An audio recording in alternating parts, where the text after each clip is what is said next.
Welcome back to the 2015-2016 NBA preview. Today we are going to be covering the New York Knicks, ranked 26th. My name is Joshua Enviers, and with me today is my co-host. Yo, what's up, YouTube? It is Legend of Winning, a.k.a. Low. So let's take a look at what the Knicks did leading up to this season. Last year specifically, a lot of moves.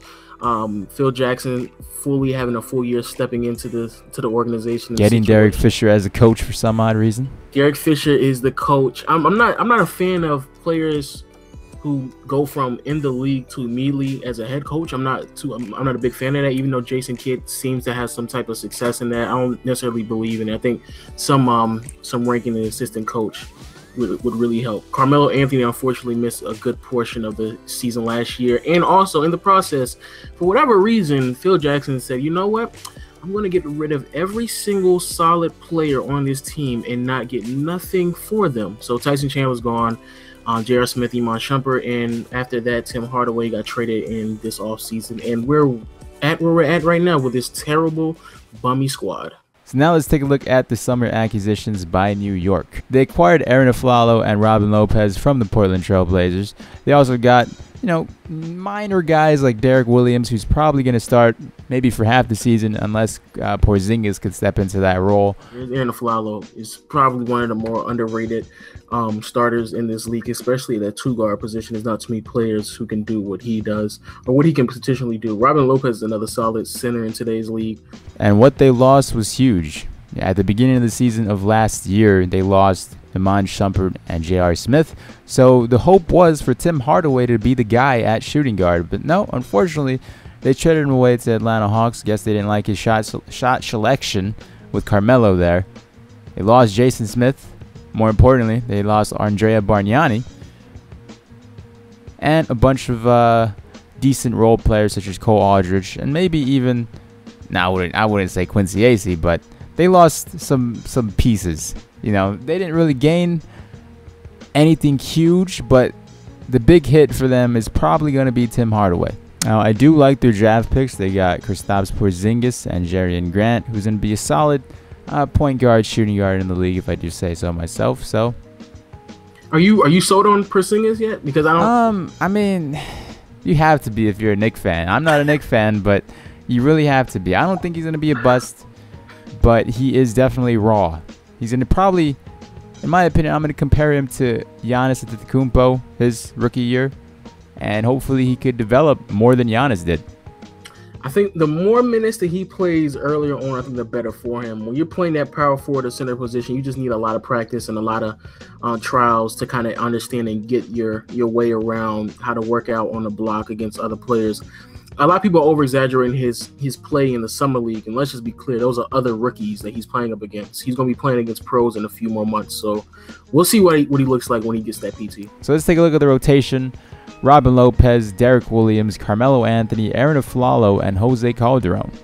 When you look at that bench as well, like a power forward position, I'm not really sold on. I don't think they're sold on it either. I can see a lot of people in that position. Even Carmelo Anthony. They were supposed to get David West, but he said he didn't want to play there. He wanted to win. But I can see a lot of rotations and a lot of structure. Switch in and out of power forward and small forward position, because even Derek Williams can play a little small forward as well, because he's not that bad of a shooter. So if you take a look at the bench, Kevin Seraphin, Kristaps Porzingis, Clay Anthony Early, Sasa Vucevic, and Langston Galloway. As the time progresses, especially if they don't win as many games, I can just see kind of Phil Jackson and Derek Fisher coming on the same page and understanding that Porzingis just needs a lot more PT just so he can get, just some minutes under his belt. But outside of that, it doesn't look too deep of a bench. It's kind of scary. They're better than last year. They're gonna win one or two more games than they did last year, but still not playoff bound. Which leads us to the question.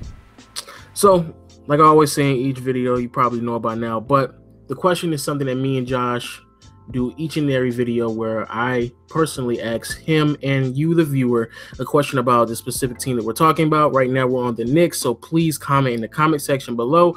And the question that I have, and I don't think a lot of people really want to ask themselves these questions, but I'm going to just be realistic here. Can you win as Carmelo being your number one guy? By himself, I do not believe he is capable of carrying a team by himself. You know, an offer came up in Chicago, and a lot of people thought he was going to Chicago, but he said, no, I'm going to stay here in New York. This is where, you know, I belong, and I'm going to get that money. I'm going to turn down the Bulls, even though if they have a great core. I'm going to stay here, stick it out in New York, just because my wife said so. I think Carmelo, and I don't mean no disrespect to this at all. I just think Carmelo, he's kind of on that Dwight Howard stage. He's great, and I don't think nobody's really denying how great of a scorer Carmelo is, but he obviously isn't the full package as a lot of people want to believe, or how he might have portrayed himself when he was coming into New York. Same thing with Dwight. I think a lot of people jump to these conclusions about Dwight, but once they start to see his lack of development in his game, it was kind of obvious that he couldn't really and truly lead a team by himself. He needed a specific system. With that being said, though, I think Carmelo, if in a specific system, I think it can work out, but he's going to need a lot of defenders and a lot of people who do the extra dirty work for him to really and truly shine. Something similar to how Iverson had with the Sixers in the early 2000s, where everybody else kind of did all the dirty work while Allen Iverson shined offensively. That's really the only way I can see him leading any type of team. But this right here is not that team that he's going to be leading anywhere, not even in the playoffs. So with that said, we're going to be wrapping it up and giving our predictions of this upcoming NBA season for the New York Knicks. I would really and truly want to say that I believe Carmelo Anthony is going to have like a good season. I want to say a phenomenal, a decent season, a phenomenal season. I want to say he should, because it feels like it's making, but it doesn't. I don't feel like he's going to do it. I feel as if, because Carmelo, as great as Carmelo is as a scorer, he's never averaged 30 points a game his career.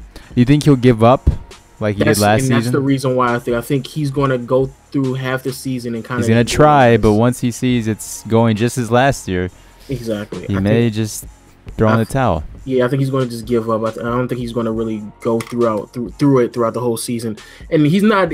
Normally, only young players or unproven players do that. Melo's at a point in his career where everybody kind of knows who he is, and he may not need to do anything to prove himself to all the fans and the media and things like that. People kind of know who Melo is, so I don't think he's going to do that. And because of that, that's the reason why I think, at least I agree with the ranking of this team, why it's so low. Even though they're in the East, I just don't see Melo having that season to where he's going to uplift this team.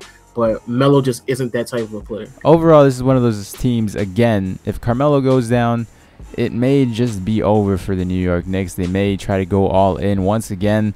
Who knows? These bottom teams, you know, they're very, very dominant on one superstar. And if that superstar unfortunately gets hurt, you never know what the plans will be. So with that said, I would like to thank you guys for watching. These videos do take a very long time to make, so if you can like the video, that would be greatly appreciated. Thank y'all for watching. Like I always say, please leave a comment in the comment section below. Please share the video, let the word go around, because we do spend a lot of time on this, a lot of preparation, but we do it for y'all, man. So please, like I always say, share it and always leave a comment. And the Knicks are here losing because they lost Andre Bargnani. I'll talk to you guys later. Bye-bye. Bye, guys.